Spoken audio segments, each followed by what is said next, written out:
Hello, I'm Dapper Dan Gavosden, and I own every issue of Amazing Spider-Man, including the annuals, which definitely count. And I'm mischievous Mark Giannacchio, and I own every issue of Amazing Spider-Man, but the annuals don't count. Well, welcome everybody to the Amazing Spider Talk, the show where two fans and collectors uncover the strange, fun, and fascinating history of the Spider-Man comic universe. Thank you for joining us for this review episode of the all-new Amazing Spider Talk. Today on the show, Dan and I are going to be discussing Amazing Spider-Man Volume 5, number 54.LR, and number 55, Legacy 856. But first up is Amazing Spider-Man 54.LR, which is written by Dan. I'm kind of happy this is the last time I got to go through all these names on this book. Nick Spencer and Matthew Rosenberg, with art by Federico Vicentini and Takeshi Miyazawa, inks by both artists as well as Scott Hanna, colors by Erick Arciniega, and letters by VZ's Ariana Maher, and a cover by Marcelo Ferreira and David Curiel. This issue was first released on December 23rd, 2020. Back in time, 2020. So let's talk about it. Did they close out 2020 in style in these .LR issues? Was this journey worth it? Mark, back when we first started talking about the LR issues, you were discussing, well, look, annuals definitely don't count, but I'm on the fence about LR issues. Has this series, by its conclusion, won you over? No. I mean, I've been saying since maybe the second one of these that I don't quite get why we needed to kind of have this sidebar with the Spider Squad people. I mean, I get once we kind of get into 55 per some of the stuff Kindred is saying, why they're being brought into this story, but like, you know, we'll talk about how truly earned and accurate that is when we do that review. I mean, the fact of the matter is this feels like a way to pad out this story, to kind of give the Sin Eater more of an arc, even though that really doesn't go far. We get a little more of Moreland here, but again, that doesn't go far. I mean, that's the bottom line. This just feels like a lot of like half measures and, you know, not fully pulling the trigger on things. We get this opening montage from Spectacular 200, which was kind of cool and surreal to be seen because, you know, obviously it seems like this entire arc is mining a lot from the both the no drug code or the no comic code issues of Amazing from the 70s, but then also the Child Within, and then Spectacular 200 Death of Harry Osborn stories for kind of its thematic relevance. But, you know, what did you think of this 200 intro, Dan? Because it, like, you know, at one breath, it's like, oh, that's cool to kind of see the JMD and Sal Buscema stuff. But, you know, I don't know, like, do we really need, like, what, how many pages of this comic? Was this literally a reprint of this story? I mean, I think they gave us additional pages to make up for it. I was bummed that Sal and JMD didn't get their names in the credits for this issue. I mean, to me, that's kind of a sin on its own. Like, don't reprint their work and then not give them credit for it, especially for an arc that Marvel refuses to reprint in any kind of collection. You know, for a lot of people, this is their first experience of this really great story.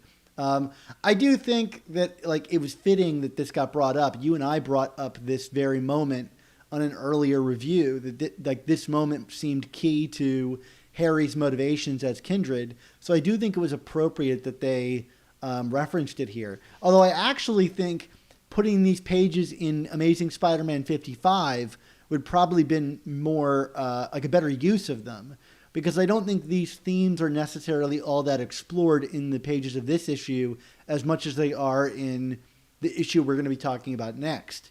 But nevertheless, it does ground the kind of history of Harry acting this way and having concerns of the kind he's expressing in this story, this Last Remains story. It's just that this issue is not really about that in the way that 55 is. So it was kind of weird to see it printed here. So yeah.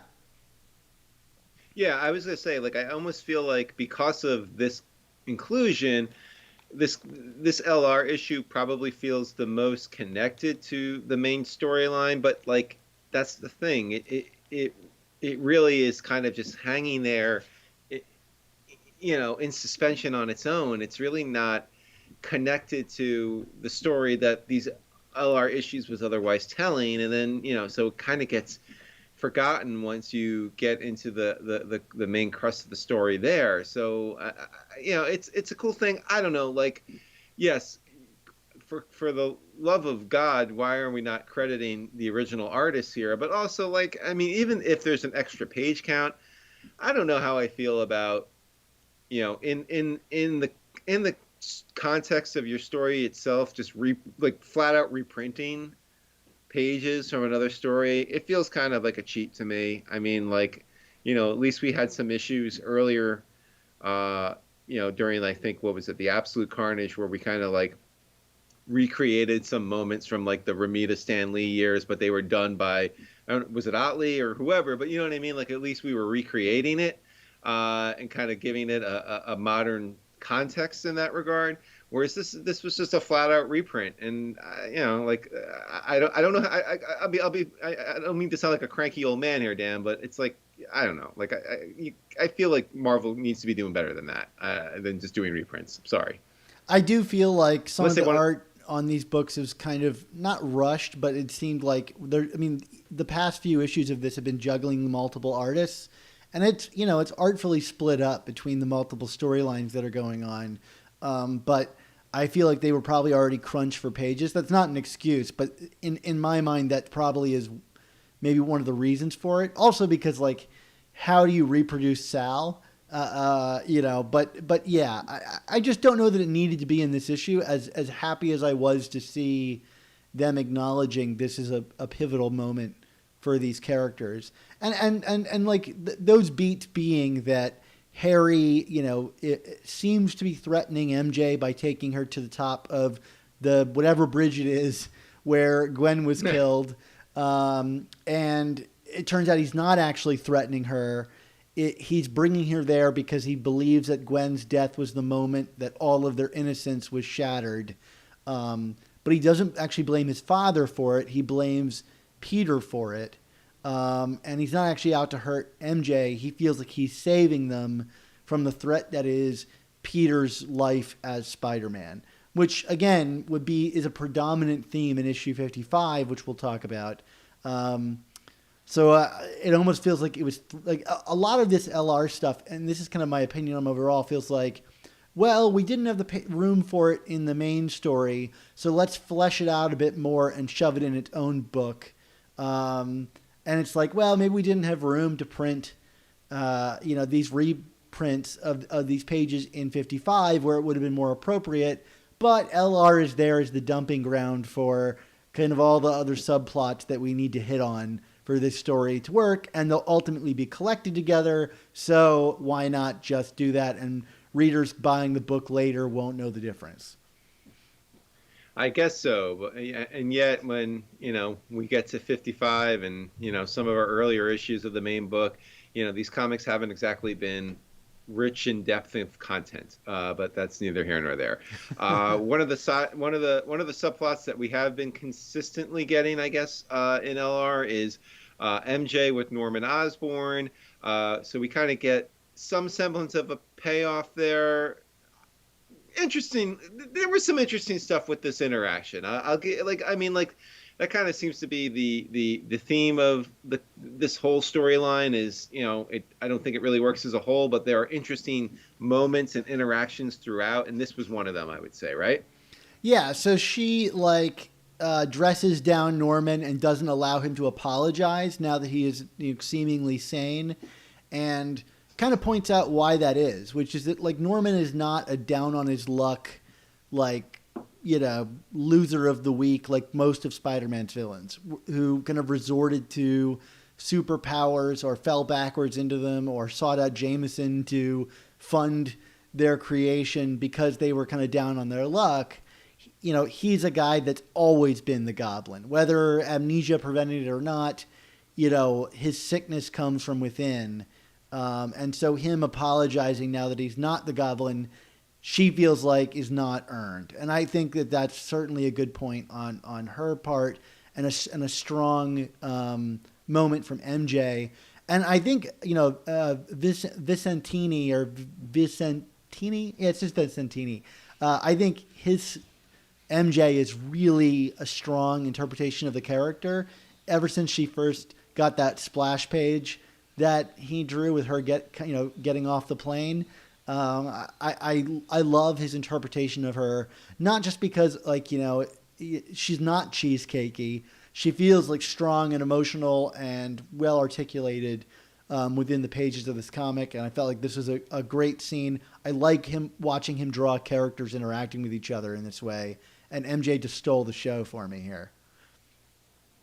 Yeah, definitely, and I found her analysis of Norman to be pretty insightful. I mean, like it you know, I don't think we've ever talked about Norman in those terms on this show, and it kind of made some things click for me in terms of his standing in Peter's life. So, you know, like that was a pretty cool moment in a way, you know, and it elevates Norman in a way that I don't know he's been truly elevated, and yet it seems so patently obvious when you think about it. Now, less I think insightful was the Sin Eater in this comic. Like, what is the arc of the Sin Eater, Dan? Because damned if I really can put my finger on it from this storyline. It just doesn't. It feels like we just kind of ran in a circle, and now the Sin Eater's gone. well, I mean that's it. Like, I thought he had a really strong conclusion at the end of the last story, and yet here he was not dead. And, you know, the new wrinkle that seemed to be maybe taking him somewhere else was like, well, what happens when he gets Moreland's powers, right? Like, and he's going to hunt down these spider people. But by the time he's able to do that, they don't have his sins anymore, or the sins anymore. So his quest is really for nothing. It's already been completed. But he's being, you know, kind of like dogged about it, I guess. So, like, you know, good on him. But even then, he doesn't use Moreland's powers for any kind of interesting thing, right? He, like, if the only person he robs of any of their stuff from is Spider-Woman, who is probably the most tangentially connected to the totemic spider powers of any of them. Yeah. And she, you know, says, oh, it must be Moreland's powers. I'm not sure how she deduces that. And I guess she was involved in Spider-Verse back in the day. I do remember that. Very ancillary, but yeah, she got her own book launched during it, didn't it? I mean, you know, with the Greg Land covers and everything, until the book actually got its own voice once it was away from Spider-Verse. Yeah, exactly. I always recommend that book, and I'm like, no, you got to jump past that first arc. So issue 4 or whatever, yeah. I mean, it's not a bad, it's well written, but anyway, now we're getting really far afield here. I guess maybe the biggest thing to come from this, which is not related really to the Sin Eater, who kind of, his arc goes nowhere. He just kind of gets a premonition, and that's because he, like, devours Julia Carpenter's Madam Web powers as she sacrifices herself. I guess for some reason, she seems to think that that's going to take down the Sin Eater, which I guess it does, so she's right. Is it too much for me to wish that this is the end of Madam Web as a character? Well, at least this iteration, for sure. I mean, you know, I'm sure at some point the what do you call it? The spirit of Madam Web will go to someone else probably, but, you know, like I mean, in general, Madam Web doesn't really work for me. But if you got to have like a spider premonition character, I don't know why Julia Carpenter had to be like the next one to get it, so to speak. So, you know, it's kind of maybe this is it for her at least. Yeah, I mean, if that is the beat that happens here, they really don't spell it out, and we don't really know what happens after Sin Eater's defeated in regards to those powers. Like, he seemed to give up the Juggernaut's powers just voluntarily. There's a Juggernaut book that's going on right now that's pretty good. I'd recommend you check it out.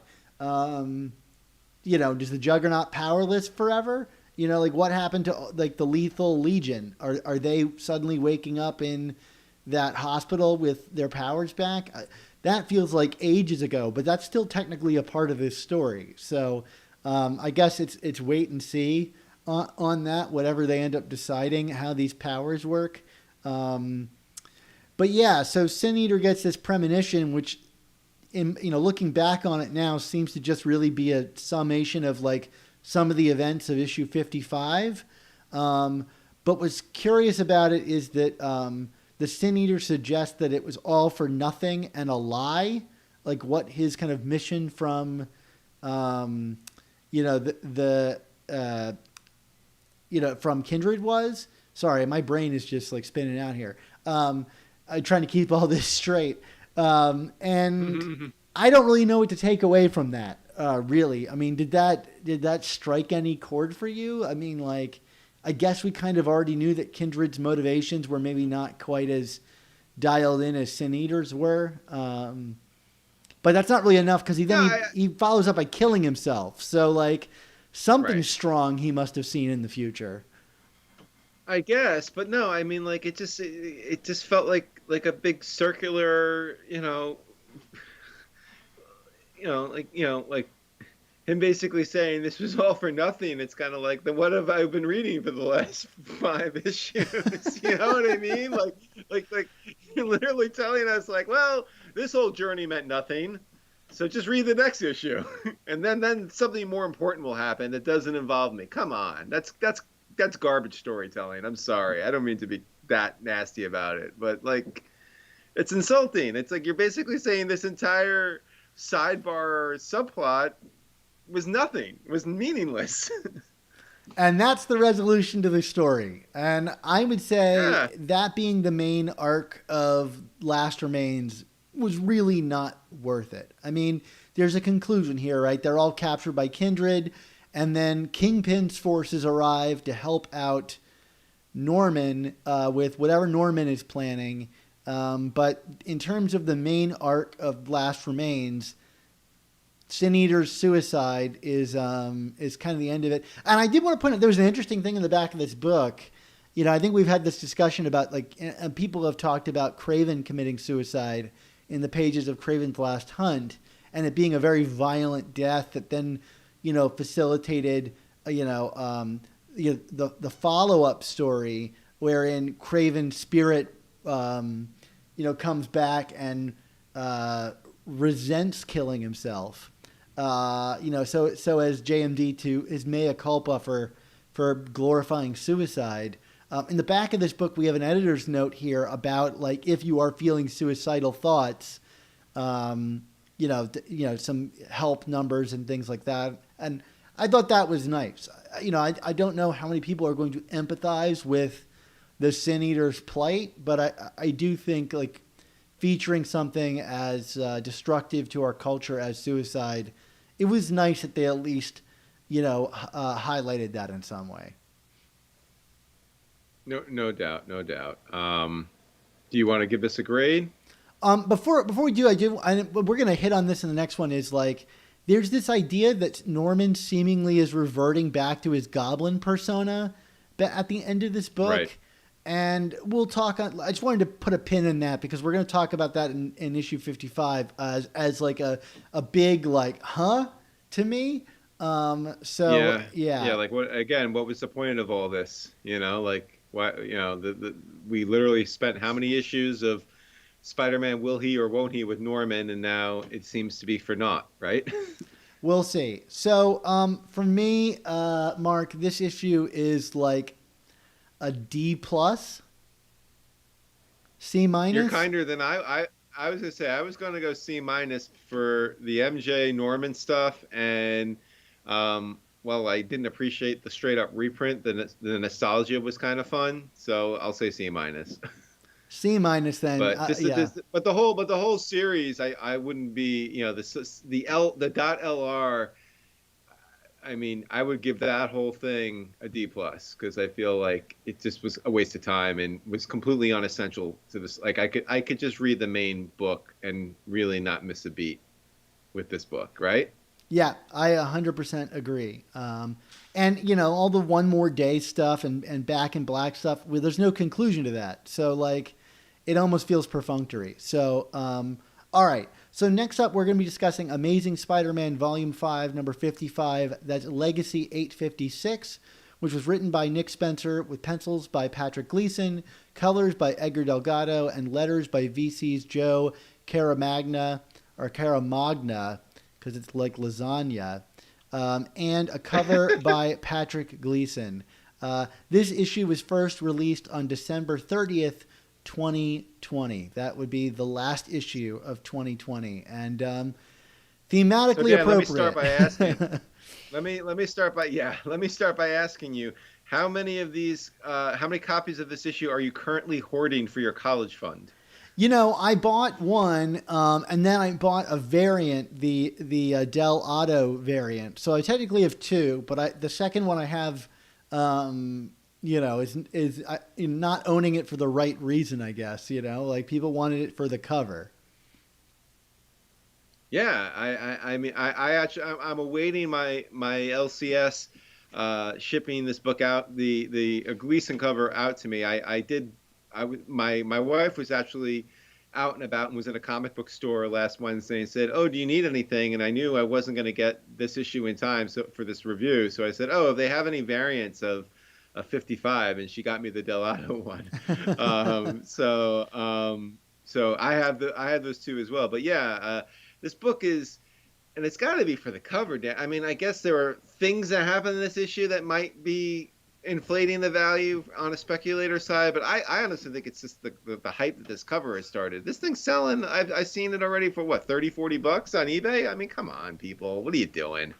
I'm going to be honest though, this cover, ever since it was released in the preview, has been the backdrop to my phone for like 4 months. You know, like it is one of the coolest covers. And you know, like that's the reason you bring Gleason on. It's like, you know, it's not necessarily indicative of what's in the book, but it is one of the coolest covers. When people talk about like Alex Ross covers being cool, like this is my version of like Alex Ross covers being cool. Like Patrick Gleason is doing really like cool, trippy visuals and neat things to covers that like I will never forget. So, yeah, I understand people's love of this cover. I just didn't expect it to start selling for like over $30 online. Right. It's super cool, but at the same token, there's kind of an inventory cover quality to it, don't you think? I mean, this kind of feels like what the J. Scott Campbell covers we got during the JMS JRJR run. I mean, this is better than that, but at the same token, like there's something about this that necessarily, like you say, reflects what's in the book. So hey man, people in there, it's their money, not mine. I'm gonna have my book for $3.99, so it's fine. Well, that's a bubble that's gonna burst immediately when all the people who like this cover already own one. You know, like people are not going to be chomping at the bit to get their hands on this thing. Absolutely. So anyway, but let's talk about this comic, Dan, because this is something else. This is going to be an interesting conversation, I think, as they all are. But I exploded on Twitter about this comic. And it's not, I think people maybe didn't understand necessarily what I was upset about, because I don't think it's really about the quality of the comic that gets me so angry. And we can discuss that because there is something to that. But this is probably an unfair comic to really draw my ire quite so strongly. But there was a level of anger that just came off of me when this book concluded that has subsided, that will allow me to talk about this book for all of its merits. And there are a lot of them. But my initial reaction to this book was, quite heated. Yeah, and I actually think you're quite justified in it. I mean, let's just lay some things out here before we get into what's right or what's wrong about it. Like this is so, this comic has been, for the better part of the last 3 months, has been marketed as the final chapter of this long-running arc, so much so that every issue had a checklist of, of all the LR issues and Amazing Spider-Man issues to give you the reading order. I mean, this storyline had all these preludes, via solicitations and other marketing materials. I mean, like, the build up to the Kindred and, the interviews with CBR with Nick Spencer, that we're going to get answers about. It's not just who Kindred is, but why he's doing it.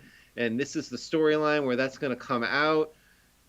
And that, I feel like that's the context you need to have to kind of get to the heart of why we have many conflicting opinions about this comic book, right? I mean, like, I think it's important to note, don't you think?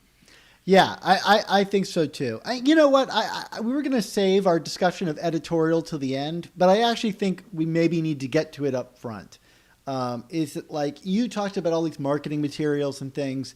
I think this comic is a complete and utter failure on part of the editorial team in the Spider office. And I think it is such a failure that team needs to, and I don't wish anybody losing their job or getting reshuffled right now, but I think if you were a part of releasing this comic, you need to look at this comic and, I don't know, don't listen to us, but we are not alone in our feelings about this. I think it is time for a true look in the mirror about how you are marketing this book, titling this book, putting artists on this book, like everything that an editor's job is to do, which is to support the creative team and shape it and guide it forward, I think completely failed on this particular story. And this issue is the book that highlighted it the most to me. And that's that's to say, I think the writing in this issue is really great. And I think the art in this issue is superb. Like maybe the most handsome looking art in a Spider-Man comic. But every role that the editor had to play in putting this book together and getting it to people was a complete and utter failure. And Mark, we can unpack that. Just respond to me saying that. What do you think about me saying that? No, I agree. And again, we can unpack it more later, but I also think it's indicative of a problem this book has had, not just for the last few months, not even just for the past year, not even just for this specific creative run, meaning the Nick Spencer run, but this is a problem that dates back now. I mean, 6 or 7 years on this book in terms of these kinds of issues and concerns. And we can, like I said, we'll unpack that for later. Let's talk specifically about 55 here.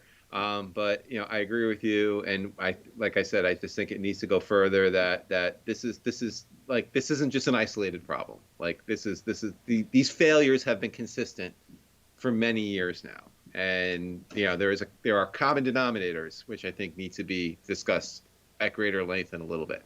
Okay, all right. So put that aside. Let's talk about like the content within the pages of this book. Yeah, so I mean,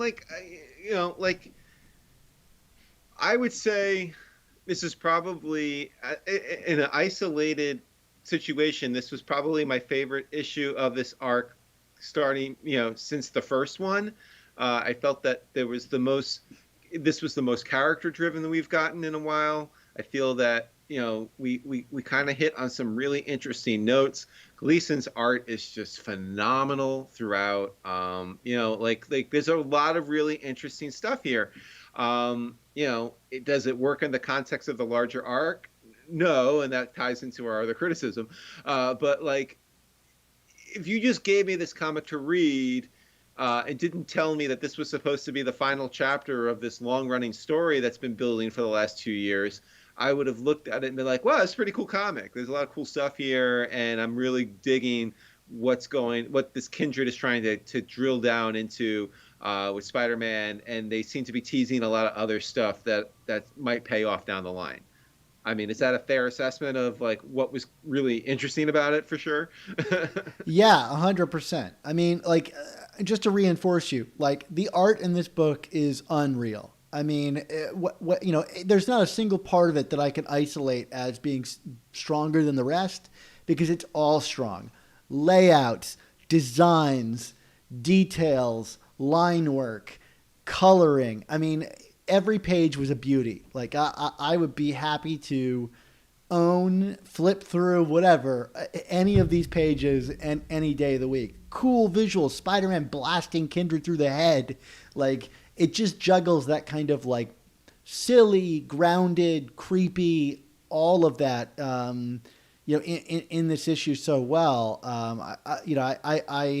Look, I love Mark Bagley. He's the guy that his art attracted me to reading Spider-Man comics in the first place. I'm disappointed that that Gleason is not going to be able to finish up this story, right? Like, it's just art from a completely other level. And if he has to do every other issue because it takes him so long to do this, so be it. I wish Editorial could have planned a little bit better and given him the time and space to do every issue of this. But I'll take it when I can get it because this is like, from the cover on through, some of the most beautiful looking stuff. And I think in terms of character stuff, this is the biggest progression we've gotten since issue 1. And if this is the follow-up to issue 1, or even, I think even an issue prior, let's say remove the previous issue, this was the kind of meaningful update that I wanted. It is in no way the meaningful update that I wanted to finish this story, which I suspect we'll probably finish in the next issue. But that's what I said last time. So who am I to say? Who is anyone? I will say probably the weakest part of this story, of this comic, is kind of how it opens, for at least for me, which is, again, kind of going back to what we were talking about in the LR issue. It's basically Kindred, going off on Peter about the Spider family or the Spider people, the Order of the Spider, whatever you want to call it. Basically, Kindred accuses Peter of using them as this replacement family. It's akin to, I would think of like Batman and the Bat family, and that whole kind of theme was explored at length a couple of years ago in the Scott Snyder, Greg Capullo arc. The Death in the Family. Basically that by using these Spider people as a family, Peter is just kind of bringing them into his circle of death and despair and destruction because everyone who gets close to Peter dies. I guess, if you take it from the perspective of this is crazy Harry and these are the rantings of a madman, I guess it makes sense. But the fact of the matter is, like, none of this is objectively true from how any of this is projected in the comics, right? I mean, like these characters, while they kind of cross over from time to time, they really don't have this like symbiotic relationship. I don't see it as that. Do you? No, I mean, like, when was the last time Spider-Man and Miles really did anything of substance together? Like, in fact, this would be a decent critique of like Dan Slott's run, where sometimes these characters would step up and supersede, Peter, whether it be Silk kind of, saving Peter from things. But like Spencer has never really hit on this theme. I can't really think of many stories where he featured these characters other than the one that preceded this one. I think Gwen's critique of Kindred, that none of them asked for a permission slip, it does ring true and is in keeping with the way that Gwen has been characterized throughout this much longer running story, Sins Rising to Last Remains. And I like that that's consistent. but yeah, this is not a real critique of Peter that lands with any kind of heft. This isn't Batman and Robin, where he's had multiple Robins. You know, all of these characters, one, have been fine, and two, never really touch in with Peter Parker in his book. I think actually to the detriment of the title, because I think Peter could really have a good mentor role for some of these characters, and we really have never explored that.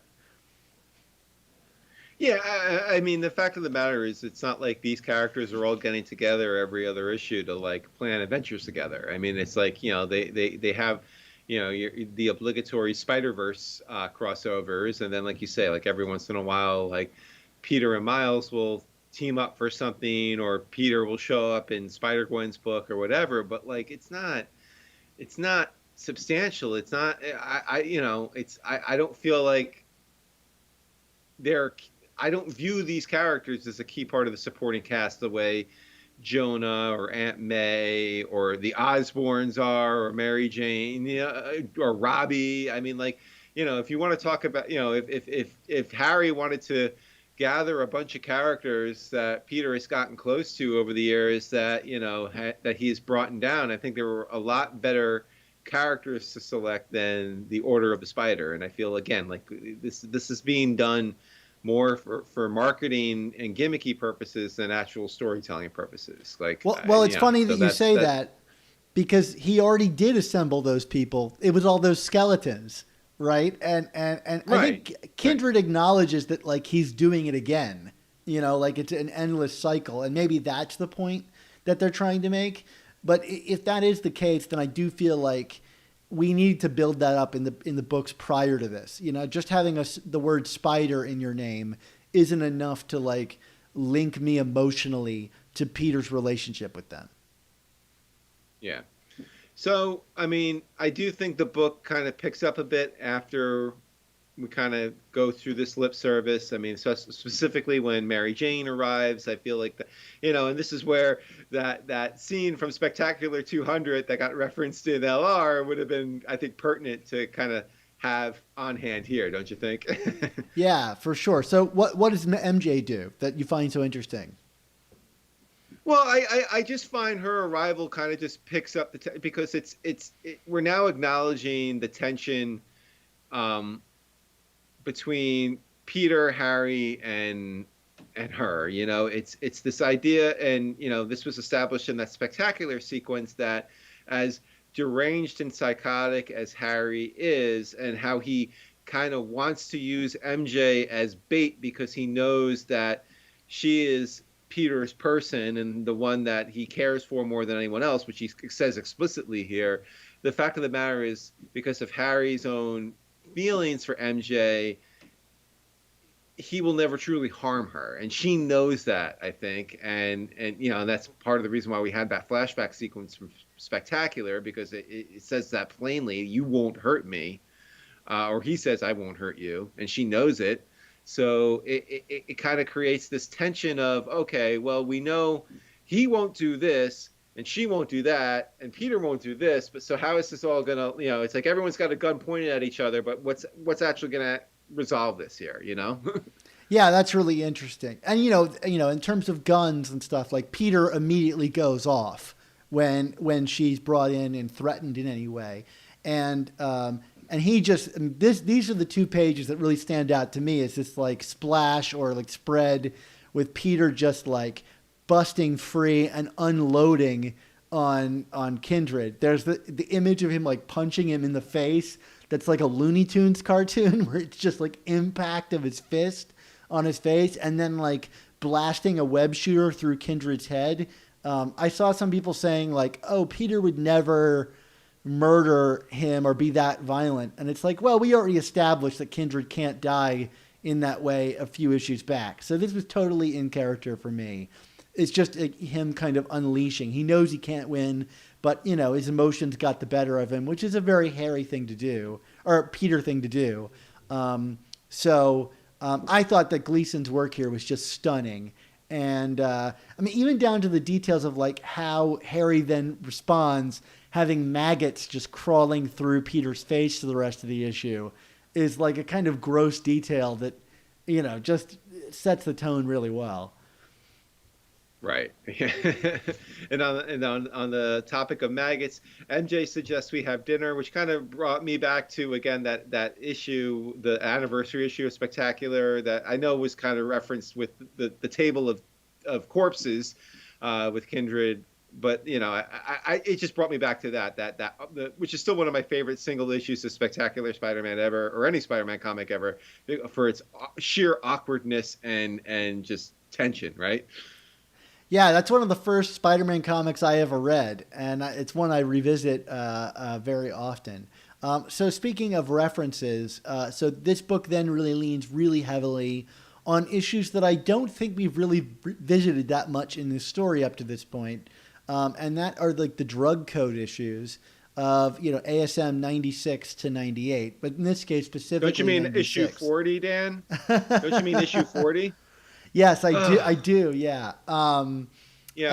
Again, going back to the thing that we put a pin in, just an egregious error on the part of the editor here, where they're clearly referencing Amazing Spider-Man number 96, and they talk about issue number 40, which P.S. is 2 issues before Mary Jane is even introduced to the freaking comics.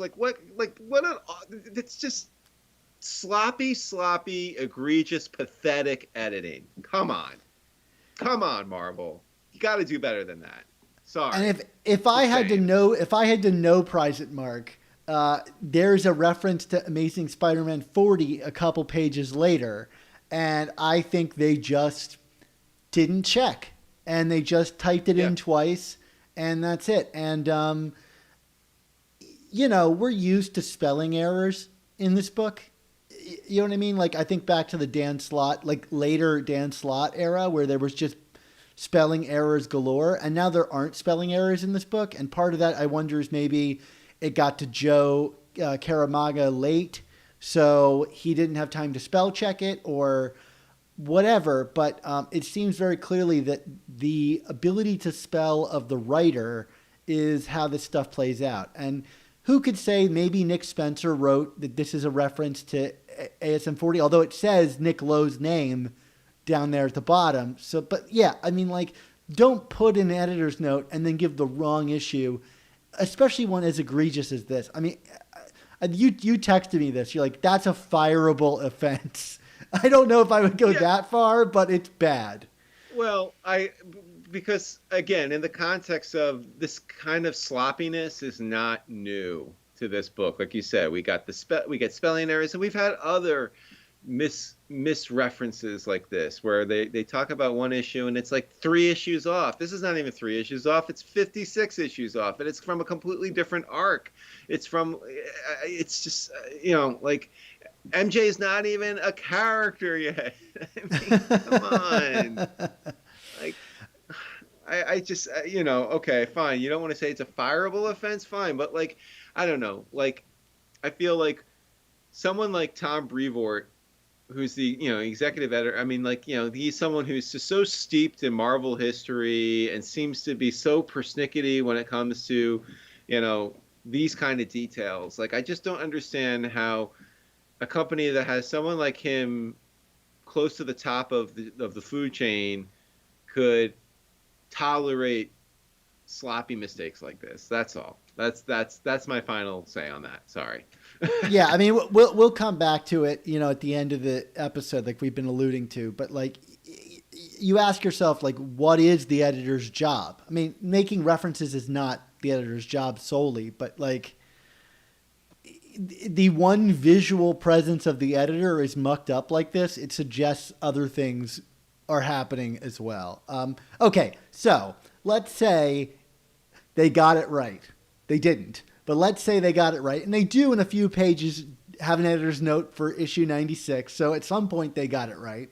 Right. But to Nick Spencer's credit, he is, coherently referencing issue 96. Harry has a quote. He says, "How about paying some attention to the star?" which is a line directly pulled from issue 96. And I went back and reread it. And the context of that scene that Harry is alluding to is when Harry and Peter are attending a theater opening for MJ. and Harry congratulates Peter for taking a job with Norman Osborn, his father, who at the time is still suffering amnesia. And this is when MJ cuts in for attention, and she does so not only to draw attention to herself in the opening of her play, but to flirt with Peter in front of Harry. So I thought it was interesting that this is the line that's referenced coming out of Harry's mouth, because clearly he's still bitter about it. That you know, on her big night, she would use this as ammunition to, you know, in front of Harry, flirt with Peter. Yeah, you know, and of course, I mean, in the context of these original comics, this is what set Harry on the path to drug abuse and you know, basically changed his character for the worse. So I mean, clearly it had a cascading effect in terms of Harry's psyche, and then you know, you know, granted, Peter would get back with Gwen at some point, and then Gwen would die, and then he got with MJ, but like, you know, this was also kind of the hinting that there was still a potential future for Peter and MJ. So I mean, like these books, these original books carry a lot of weight, and this was kind of a smart callback, albeit one that kind of came suddenly, given how critical these moments turn out to be for what Kindred's motivations end up being in this issue. Right, because the motivations seem to kind of quickly swing into this kind of jealousy and blaming of Peter for taking MJ away from him. And Peter even calls Harry out on this, like, is this really just about you being jilted over like something we did when we were kids? You know, like, you know, I may have betrayed you, but also who is the one that saved you when you overdosed, you know? Like, you know, it can't really be just about this. And which is, you know, there's a certain thing I enjoy in this comic, which is that the characters agree with me, the reader. Like, it really shouldn't just be about that, you know? And later on, when like Peter is begging, and we'll talk about this more, but Peter is begging to know why this is happening. I'm begging to know why this is happening. Now, you can argue the value and merit of that type of storytelling, but I did like that. Like, I could follow this conversation and agree with Peter. Like, Harry, this is really lame if that's really what this is all about. Yeah, no, yeah, absolutely. I mean, it's like it kind of feels like, as these characters, and granted, you know, we have never seen Harry as Kindred, so we still don't know what the wrinkle is. But like, you feel like in terms of Peter and Harry, they've had this fight already. You know what I mean? Like, why are we having this fight again? It doesn't quite add up. Something's weird here. I did like the kind of the next wrinkle we get, which I don't know if we've ever had it stated quite like this before, but you know, Kindred basically claims that, you know, and this is the ASM 40 reference, when Spider-Man initially defeats the Green Goblin, defeats Norman, you know, Norman experiences amnesia and doesn't remember who he is or who Spider-Man is or anything. And Peter decides to like maintain the ruse. And of course, Peter does it under the guise of, well, you know, I wanted to make sure, Harry, you had your father. But, you know, Harry kind of calls him out on that and says, no, I mean, like, you did it to protect your identity. And, like, I think even those comics kind of point that out. I mean, like, yeah, there was some selflessness to Peter's actions, but I think at the core it was selfish, because it was like, how I can have my cake and eat it, you know. And, like, this is always the thing with Peter. It's like when he takes the shortcut, you know, someone has to pay the price. You know, it never truly works out for him. And Peter, I think when it comes to Norman, especially with the way Harry explains it here, he took the shortcut here. You know, he decided, like, let's just pretend none of this ever happens, because he doesn't know my identity anymore and I can live my life.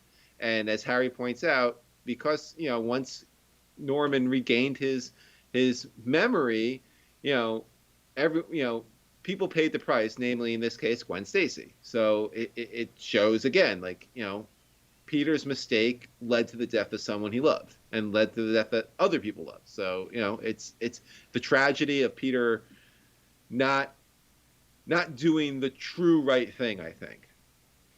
Right. And you know, to me, and I know this issue weirdly doesn't get into it, the one more day of it all, you know, but I think ultimately that's where we're headed, is like Peter can say he's doing things altruistically, right? Like he saved Harry from losing a father and gave him another chance with Norman. But that wasn't really the reason he did it, you know? And like the same with like, you know, Aunt May's death, right? He may have saved Aunt May, and I think that was his, you know, predominant motivation. But he also used that as an opportunity to, you know, reshuffle everyone's lives, you know, in one more day. And that may have some ramifications, you know, to it. And I think that's ultimately where we're heading.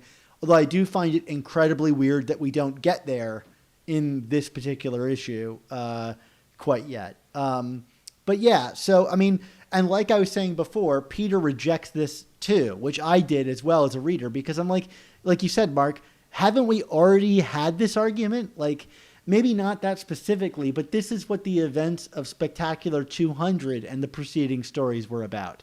You know, that's what motivated Harry before. So why are we returning to this? Especially because, as Peter points out in this book, the Harry he knows rebuilt his life and wasn't obsessed with the past and moved on. And inherently, that's the biggest struggle I have with reading these books. Is like, I feel like I'm reading a different Harry Osborn. And the longer you delay telling me what exactly is going on with Harry, it's hard for me to buy into any of this, because I know, like Peter does, that this is not the Harry that we've been reading for the past 10 years. Right. I mean, and then we get a very, you know, a literal reference to Brand New Day, and then you get MJ saying vaguely he doesn't remember. I mean, this is clearly about One More Day and Brand New Day, but they just won't tell us why. And it's like, why? Like, what is the point of stringing this out? Just tell your story, Nick Spencer, for the love of everything. Like, what are we waiting for here? Even the characters are begging Kindred at this point to tell them what they need to confess to, because they don't remember. And when, like, I agree, I like that everybody's on the same page, but like, we've been on this page for so long, just tell us, like, get to the point, you know? And the end of this issue really worries me, because it seems like we're getting a swerve. We're bringing in Kingpin and things like that, and Norman Osborn, and I feel like we're going to get a swerve away from what that is. And if this book does not conclude in the next issue of telling us why that is, I will be beyond irate, more than I was at this issue for not telling us. There's so many clues, like Harry, that close-up of Harry's eye with the bottle covering it, like whether that's an allusion to his addictive personality, it's a callback to the image we saw at the conclusion of Sins Rising with Norman and his one green eye that turned blue. Like, what is it? Like, what is going on? What are these images? Like, help me unpack this. You know, but in terms of interesting things, though, MJ says he doesn't remember. Did you feel like she was saying that because she remembered? Yeah, that was my read of it. That was my read of it. Yeah, 100. I mean, you know, but then what does she remember? I mean, like, why are we tap dancing around this? But so let's just get through the rest of what happened in this comic, and then we can talk about what may or may not make us irate in another week. Okay? Yeah, sure. So like, you know, MJ has never remembered the events of One More Day before. We've hinted at that a few times here, but it was ultimately concluded that she didn't, in fact, remember it. So maybe we're getting a retcon on that, but then MJ steps up and volunteers to sacrifice herself to Kindred for Peter, to take the responsibility and inflict pain, right? Because her death would hurt him more than anything. He would rather die than see her put through this. And I think inherently she knows that Kindred is not interested in hurting her based on Spectacular 200. And yet Kindred seems to rear up like he's going to attack her and accept her sacrifice. Did you think there was any part of Harry that could have gone through with hurting her? No, well, I mean, the whole thing becomes moot anyway, based on what happens next. So it's kind of hard to speculate. But my sense was that Harry, even as Kindred, was not going to follow through. Yeah. So what happens next? Well, then we have, as hinted at the end of the LR issue, Norman and Kingpin show up, and Norman is in full goblin mode. So apparently everything that happened with the Sin Eater, whatever, Norman found his way out of it again. The old slippery Norman Osborn did it again. I thought this was exceedingly dumb. Like, for me, this was the weakest part of the comic, because he's like, you think I wouldn't have figured out how to cheat the Sin Eater? And it's like, well, he certainly didn't act like it. So if you're trying to pull that none of that happened, it's like, to me, that was a narrative cheat. There was no seeding of that anywhere. It just seems like I wasn't affected by this because, like, did he drink like the Goblin formula, like off camera? Like, what exactly happened here? I don't know. I just thought that was a narrative cheat. I mean, his motivation makes sense, right? Like, I have to stop you from killing them because it's my job to kill them. But it only makes sense if he's the Goblin. And, like, I thought he wasn't. Like, I was looking forward to that story arc. And all of a sudden, that seems to be pooped. And if you look at his eyes, they're green again. So somehow, was he wearing blue contacts? I don't know. And then, of course, he throws a pumpkin bomb in, and who gets caught in the blast? It's Mary Jane. And I saw a bunch of variety of reactions to this, which is like, many people online thought that she was mortally wounded. I think I didn't react to it because Mary Jane's not dead till she's dead. You know what I mean? Like, Right. This book already seems like it's starting to hedge its way out of that. I won't believe it, but I do think there is something that's going to happen with Mary Jane's, like, I think she's going to be on the edge of death and something's going to pull her back. And she seems to be aware of it, right? Kindred gets really pissed off about the bomb and hurting MJ. And then Wilson Fisk triggers something that swallows everybody up in darkness. I can tell you what that something is if you read the preview for 56, but I'll hold off in case you want to be surprised by it. But the most interesting thing here is MJ's final line as Peter is cradling her and she's presumably in the throes of dying. She says, "Don't worry, you're not getting rid of me that easy, Tiger. It's going to be okay. Trust me." Which means, in my mind, she knows something. She's more tied to this than we thought. She knows she has some kind of rock beats paper situation going on here. I know rock doesn't beat paper, but somehow she's making this happen. Did you have any read on that, Mark? I mean, I don't know how much it's been truly gamed out by MJ in her mind based on that one sentence, but like, to me, that was her saying that was the giveaway, regardless of the how and the why, that she's not dead and she's not going to be dead. I don't buy it. I felt if they had ended the issue without that sequence, it might have been more of a cliffhanger and might have caused more of a stir online, I think. But the fact that, like, she just very plainly says that, like, I'm not, you can't get rid of me that easy. I mean, if you want to be incredulous about it, you could be like, well, she just got a pumpkin bomb thrown at her. She's not a superhero. How could she survive that? But, let's also keep in mind, what was it, an issue ago? We saw Kindred kill and resurrect Peter like 30 times over in succession. So, come on, comics people. She's not dead. and maybe that's what makes it the more intriguing to me, is that, like, whatever she's alluding to me seems to be some kind of, like, deal with the devil ipso facto, some cosmic fate thing. And in many ways, whatever that is more interesting to me, because her suddenly being in the know on all this, or knowing something that Peter doesn't know about it, suggests to me that maybe there's something actually more interesting going on here. So if anything is keeping me excited for continuing, it's that wrinkle and the kind of wrinkles that I already presume are bound to come, as I've been saying for a long time, bound to come, call my bluff, Nick Spencer, make it happen. But then, wait a second now, Dan. Are you telling me that this was not the last chapter of Last Remains? No, I am telling you that, but I'm also telling you that my goodness, we're about to get a double-sized Fallout issue next. And I think actually in like a week, like they're fast tracking these next few issues, I think, maybe to try to get this story over with. But Mark, you're acting incredulous. Amazing Spider-Man number 56.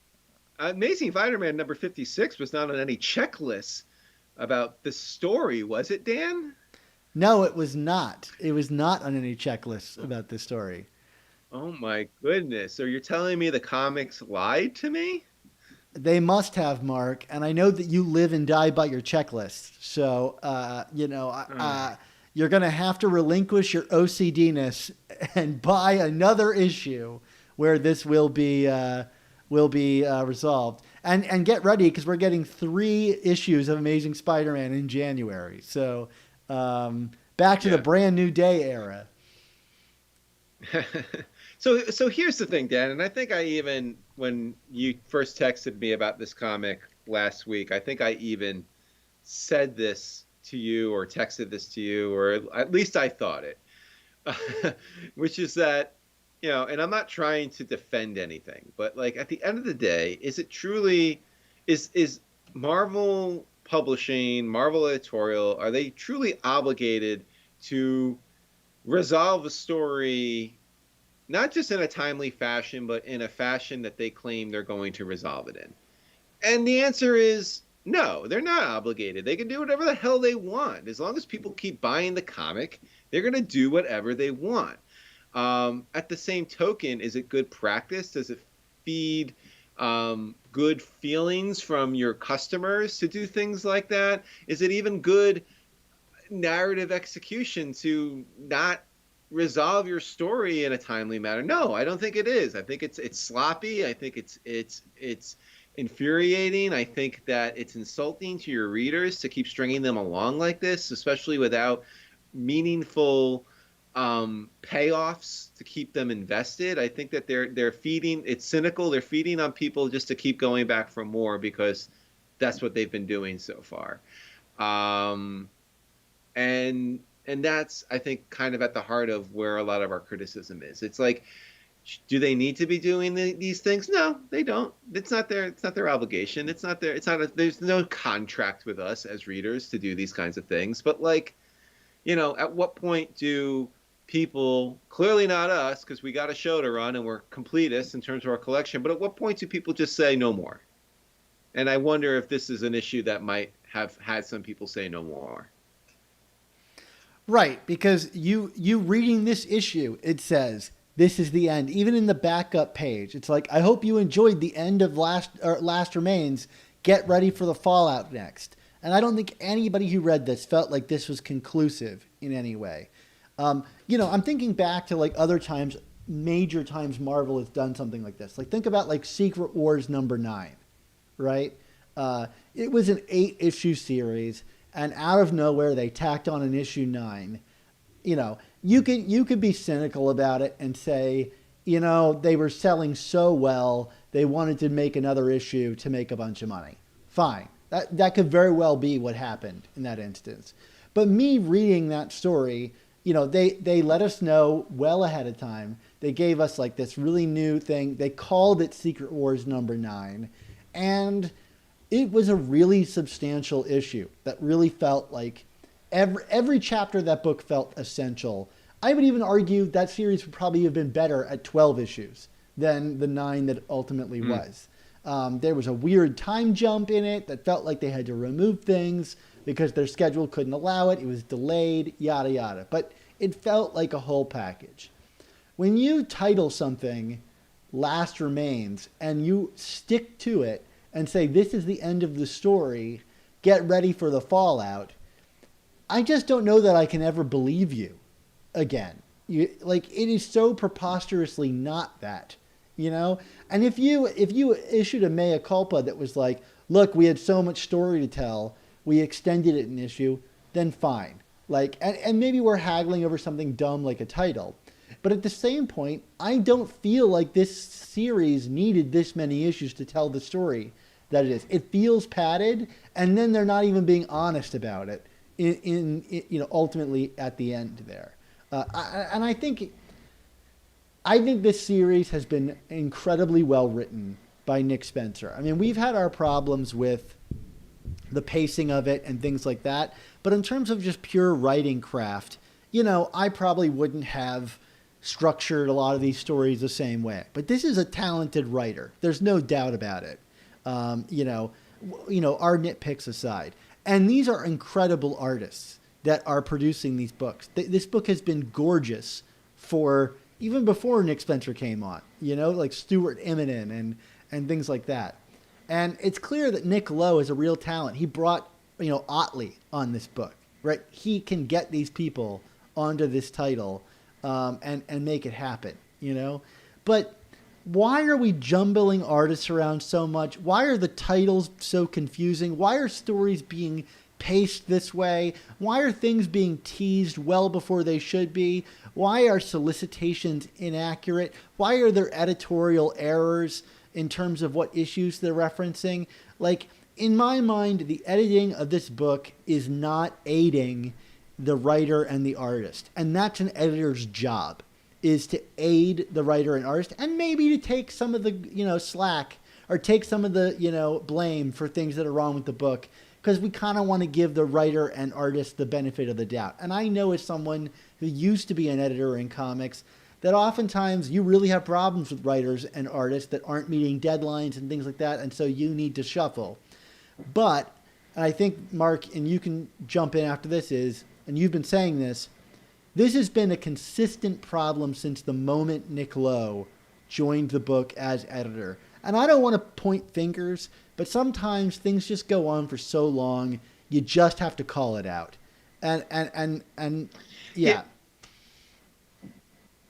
I mean, the fact of the matter is, Dan, and look, I'm not trying to put, anyone on a pedestal as in a way to disparage Nick Lowe, but let's be honest here, as longtime readers of the book. The fact that you had a book in the mid to late 2000s, triple ship every month with a rotating cast of writers and artists that were trading off storylines, and was this really going to be so cohesive?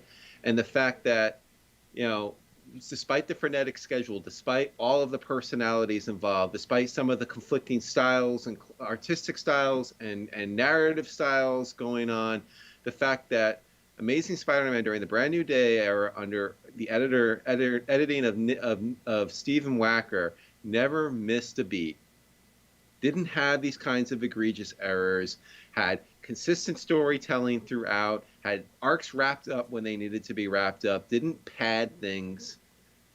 And you can just see the quality of the editing drop off precipitously once Wacker left the book. Wacker had a volatile personality that pissed a lot of fans off online, and so I don't want to get into that here, but the fact of the matter is the guy could edit the hell out of this book and got everyone together, and Nick Lowe can't do it the way he could. And I think that it just shows in stories like this, and it shows with someone like Spencer, who frankly, I agree, I think Spencer is talented, but I said this to you before we started recording as well. I think Spencer can't be totally blameless here, because I think Spencer is someone who, when left completely unchecked or without guidance, gets unmoored from what he wants to ultimately tell. I think he's someone that needs a very heavy hand from editorial to keep him focused and to keep him on track. And he's not getting that right now. And I think it's doing his story a disservice. I mean, I could be totally wrong. I'm not going to put words in Nick Spencer's mouth, but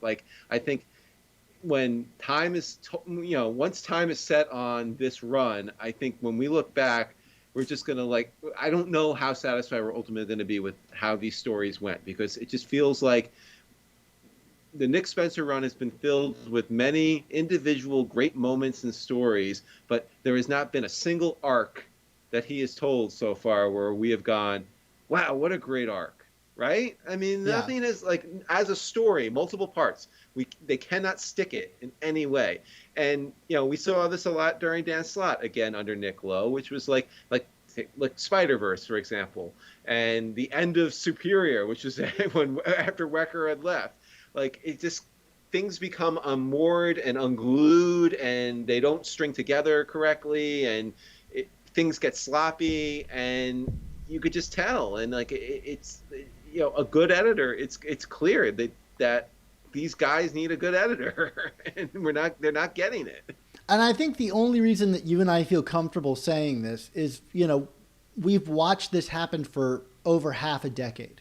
You know what I mean? Like, if this was just one issue, it's hard to really point at where the problem lies. And again, we could be totally wrong. Like, maybe Slott and Spencer share, similar qualities of turning pages in at the last minute and things like that. But I feel like part of having a job, too, is like, knowing when you have the resources that you need to get it done the way that it should be, and maybe this is like, and I'm going to bring politics into this, so I'm sorry, like people in the Trump administration that are like, I'm only there to make sure he doesn't blow up the world, but at some point, like you need to make sure that, like, if you can't handle it, if you are juggling too many titles, or you have a writer that isn't delivering in a certain way, it's time to like reassess, and this book is not a garbage fire by any means. It's just that, like,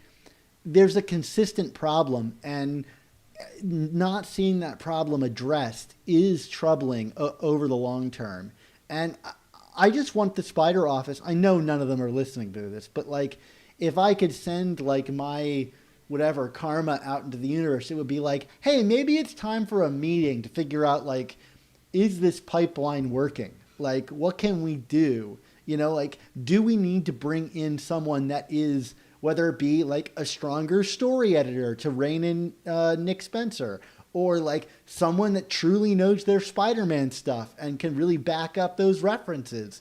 Like, whatever it is, I feel like they really need it. And I don't know if they know that they need it. I mean, look, Dan, I'm going to be a little navel-gazing and egotistical here. I mean, who says they're not listening? I mean, let me extend the invitation. We have tried many times over the years to get Nick Lowe on this show. He's never come on.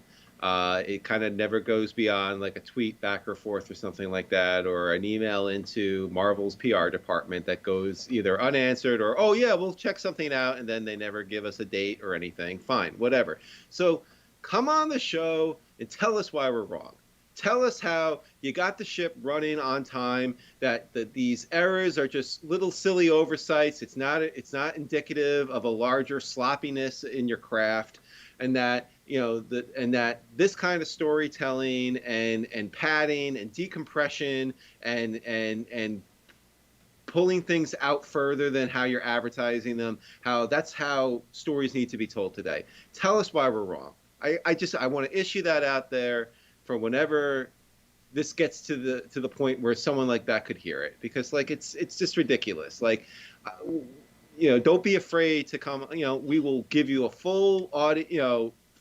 No interruptions, no nastiness, no nothing. Tell us why we're wrong. Just tell us why we're wrong, because I just feel like you said, they either don't realize that these errors are happening, or they know what's going on and they think that they're right regardless. So it's one or the other. So, one of the either validate or invalidate us. One of the takeaways I had, both from working shortly as an editor, but also like talking to Tom Brennan shortly ago, was that like he expressed, doing the Obama issue saved a bunch of people's jobs, right? And ultimately that was one of the most proud moments I had working in comics, is that I pulled this thing off, and it kept us from letting people go, right? And if at the end of the day, this Kindred thing is like really like greasing everybody's palms or whatever the phrase I want to use. If it's selling enough that like it means people can keep working and it keeps this comic afloat and people employed, then great. Like I want to know that, we're cultural critics, Mark. Like we can only read the book as it is. And I don't know that I can incorporate someone's, paycheck into how I critique something, but I do want to know. I want to know the context for these things or how they're created, or like, is truly double shipping a book that like we should accept this padding because it is double shipping and that's just the way it's going to have to go. I want to know. Again, this isn't about like bashing anyone. It's like I'm seeking insight because I can only keep being frustrated with these books, if this continues. And I don't want to be frustrated with these books. I want to be an ally, right? That's for the Spider Office. But yeah, anyway. Let me just say one last thing, and then my piece will be done. And if you have a final shot, you can do it too. But let's keep in mind, I am currently living in a status quo, Dan. I have not set foot in a comic book shop, or my comic book shop, in over 9 months now. I get my comic. We didn't have any comics for the months of mid-March to almost May, until we started getting comics again. Like, how long was it? And I get an email once a week from my local comic book shop saying this is what's coming in this week. I mean, of course, like everything, the pull lists and solicitations and all that has all been thrown astray because of COVID. So I'm getting my comics mailed out to me, sometimes 2-3 at a time per week. I'm paying to get them shipped to me.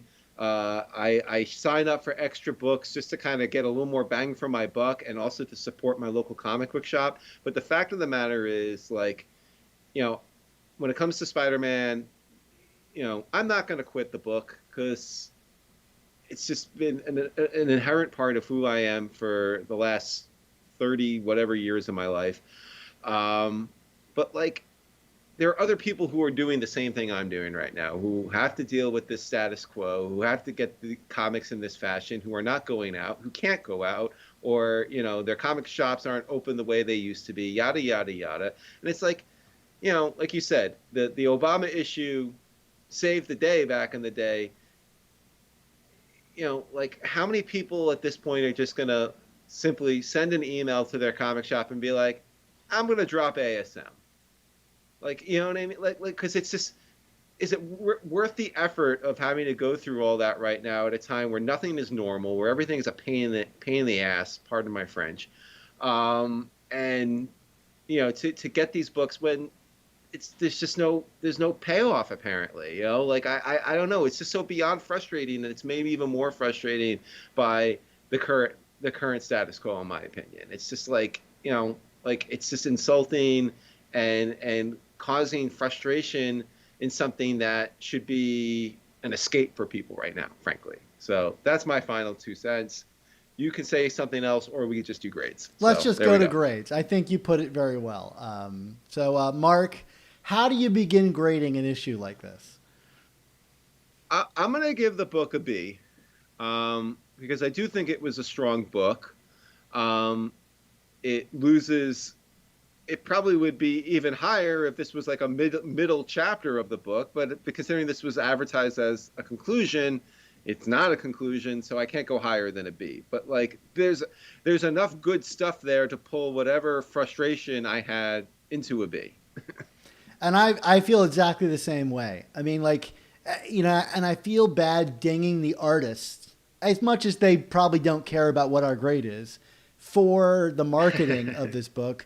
But I do think marketing is a core part of it. Like, I went to my comic book shop really excited this week because the story was concluding. I wanted to know what was going on. And I walked away frustrated. So yeah, I think a B is generous compared to how I felt, but I do think the content warrants a grade of that caliber. All right, Dan. Well, why don't we take it on home? After this long day's journey into tonight. It is that time for all good things to come to an end. So we want to say thank you to you, the listeners and viewers, for tuning in to this episode of The Amazing Spider Talk. Yeah, this episode was edited by Rick Coast with production support from Andy Myers. Our artwork comes handcrafted by artists Ron Friends, Sal Buscema, and Ray Sumser. Our theme songs were produced by Rylan Bojack, Tony Thaxton, and Spider Madge. This episode was originally released on Patreon as a live stream hangout with us back when the comic was first released. So if you'd like to help us support our show's continued existence and these reviews while joining us on the live stream, why not head on over to our Patreon and sign up. So, Mark, here we are at the end of the podcast where this thing is definitively coming to a complete stop and we tie up everything. So, goodbye, everyone. Well, Dan, don't we typically end with me saying the motto to the show and you teeing me up with some kind of dumb joke or a question? Huh. Yeah, that would make sense, but I guess you'll have to wait until the fallout of this podcast to hear it. Too many who know the angles, uncover and untangle all the questions and the webs left out to tangle. I'll be in 1962, last Wednesday's afternoon. They'll bend your